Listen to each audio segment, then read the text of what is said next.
people that are just coming to this job that just don't care. They just want a job. They don't care about the BS that's happening, and they need to be informed. People need to come to them and say, this is what's happening in your union. Which side are you on? Which side are you on? We got another caller, 859 area code. This caller from an 859 area code. What's your name and where are you calling from? My name is Doug. I'm from Winchester, although I work from the Falmouth, Kentucky post office. Just wanted to call in. I'm a custodian. Used to be a CCA out of Lexington, but I moved quite a bit. Now I'm actually not a carrier, but a regular or a custodial regular. Gotcha. Doug, what's on your mind? I feel kind of sad that I follow the NALC more closely than some of our regulars do. The regulars don't know anything about it, and it feels like I'm the one that's giving them all of the information. I mean, it's nice that I can give them that information, but it feels like people are out of touch. The CCAs are out of touch. And I mean, I'm generally following this contract, this NALC contract, so closely because I know that it's going to affect the APWU contract. It's going to affect the NRLCA contract, and I want those all to be good contracts. And the fact that they kind of got hosed on it kind of sucks. Yeah. It's not fair to anybody. But I also feel kind of horrible that there are people out there that believe that we should have just voted yes. You know, this is what we should have gotten. You know, if we would have just voted yes, we could have avoided all of this. And I don't agree at all. I feel like we needed to stand up as city letter carriers, as union members, and say, no, this is not right.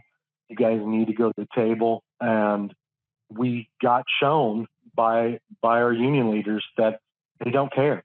They don't care about any of the employees, and we need to vote all of them out as a result.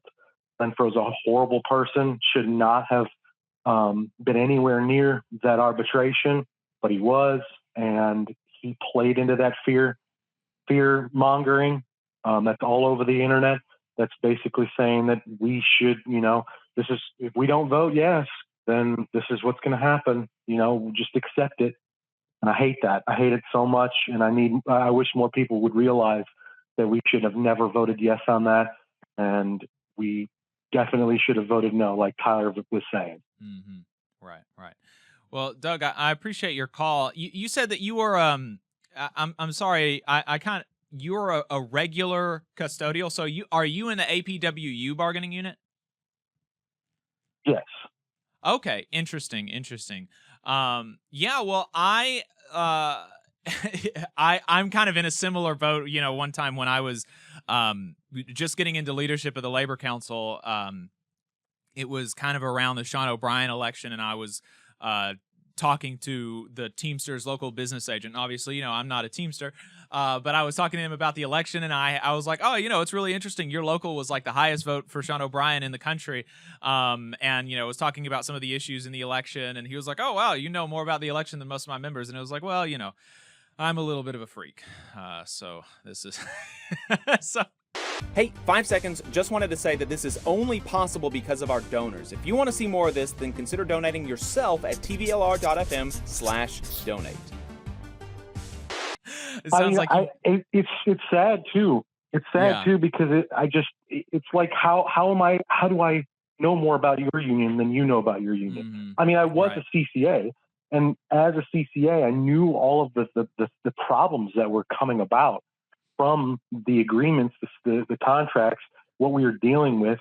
I mean, I was in a big area in Lexington, Kentucky, and it was miserable. It's hard work, and people don't even realize how hard it is.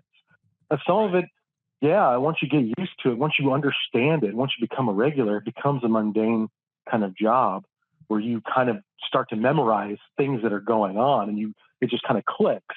But I understood that the level of difficulty that it comes when you start as a CCA, and so it made me want to learn about that union. How can I fight back against the problems that I'm having? Why is this person telling me that I can't go out to or I can't load truck my spurs or whatever? Why can't I do these particular things? Why is the supervisor telling me that I can't do these things?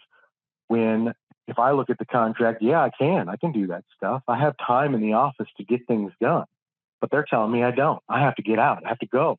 And it made me want to learn more about that.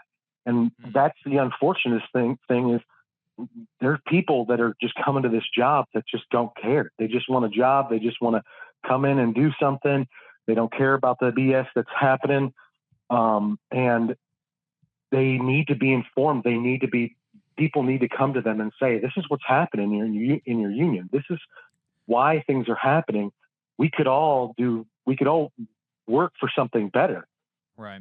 That's the perennial, and we yeah, voted. I mean, that's the perennial problem is getting people engaged in their union and, helping them realize that what their union does is important and relevant to them, and they need to be involved, and they can and by being involved, they can make their union stronger, which is going to make their life better. What do you think that, is there anything that you think that, the NALC or even, I'm assuming the APWU, I'm sure that it has, similar problems of, a lack of participation and stuff. Is there anything that you wish that the union would do to kind of try to foster participation and engagement and stuff? Well, I mean, I do listen to from Arbitration. I do listen to Corey quite a bit. I agree wholeheartedly with the education. I think our union leaders should be going out and trying to educate people. Ask, go to different locations, even if it's a small one, because he is right in saying that those NBAs, those national business leaders, aren't going to go out to those small offices because they don't give out votes. But you could get some votes out of those places. You could go to those small locations and say, we want to educate you. We want to train you to be better carriers. We want to educate you on the union, on the contracts, and even employees, if they have time. And they've been to, I'm from a really small location in Falmouth, Kentucky. But I live in Winchester, which is quite a bit away. But I go back there sometimes and I talk to those carriers and I say to them, hey, do you know what's going on with the contract? Do you know what's going on with this? Hey, this is what happened in the last contract talks. This is what happened in arbitration. This is what we got awarded. And I hope that resonates with them. I know some of them don't vote. Some of them aren't even in the union.